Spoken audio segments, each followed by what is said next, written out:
Mountain Coast is a brand from Hong Kong who have silently been making inroads in the road running industry in the last couple of years. This is their latest model, the C1, which is a classic daily use trainer. However, how does it compare to other models in the market like the Nike Vomero Plus and the Cloudmonster 3? I'm going to break down this latest model of the Mountain Coast and at the end compare them to these two classic daily shoes to see which one comes out on top. So when we look at the C1, underneath your foot you're getting 42 mils of cushion in the rear foot, 36 in the forefoot, giving you a 6 mil drop. Comes in at a lightweight 260 grams for a size 9 men's US. Now you really notice that on your feet, it really feels light and nimble. And we'll touch on the performance in a minute. The top layer of the midsole has circle cell and underneath we have a slab of EVA midsole.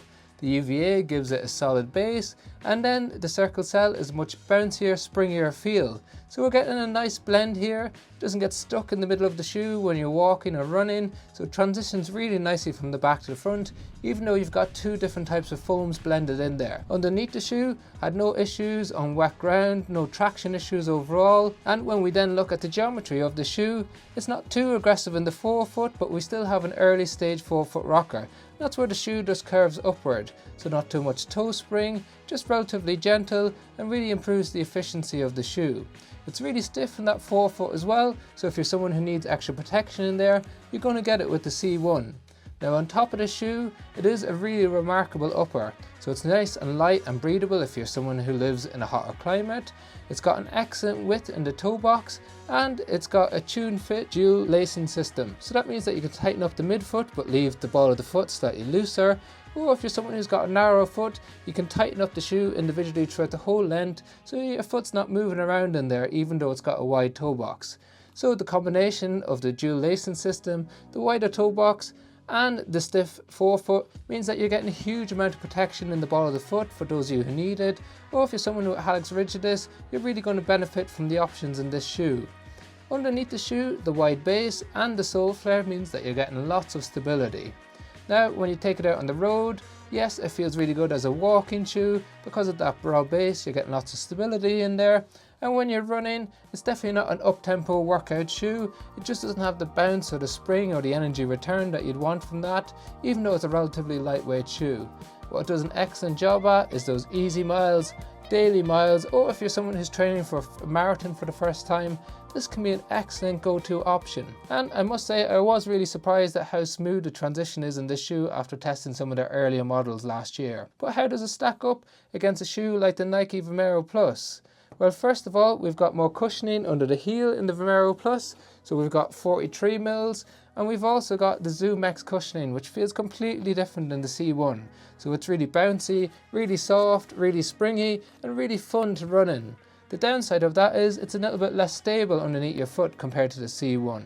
So if you're someone who needs a relatively stable neutral shoe, this isn't going to be a great option for you. The other thing about the Nike Vomero Plus is it tapers quite early in the forefoot. As a result, not as much space for your toes to splay as what we're getting in the C1 and doesn't match up to the dual lacing system. So the fit's a little bit more snug, but it is a little bit more fun to run in, I must say. So it's a bit more bouncy, a bit more energy return in the Nike Vomero Plus, but you're still looking at a slightly heavier shoe that comes in at a slightly lower price point. And for me, I'd stick with the C1 just because personally I prefer a bit more of a stable neutral shoe. However, when it comes to the Cloudmonster 3, it paints a slightly different picture. It's roughly around €10 cheaper and it has a much more aggressive geometry compared to the C1. So you can see the aggressive forefoot there. That means you've got lots of toe spring, not ideal if you're someone who's got sensitivity in the ball of the foot, but what it does is it transitions the shoe very quickly from the back to the front when you're doing those daily miles. So it also almost feels effortless.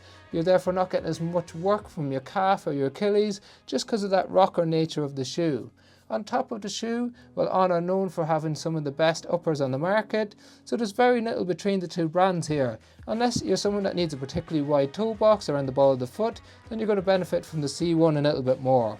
Now the springiness of the triple Helion layer in the midsole in the Cloudmonster 3 just makes it a bit more fun to run in my opinion. So it's still relatively stable even though it's a rockered shoe. It's not as broad under the heel as what we get in the Mountain Coast, but it just transitions a little bit more nicely for me from the back to the front of the shoe in the Cloudmonster 3. However, it varies for everyone individually. But the C1 is certainly a solid option in that daily trainer market.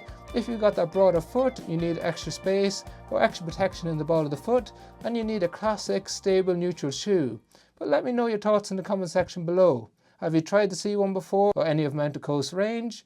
We have a review coming up on our trail channel of the H1, which is a road to gravel shoe that I just can't stop running in, especially in wet conditions.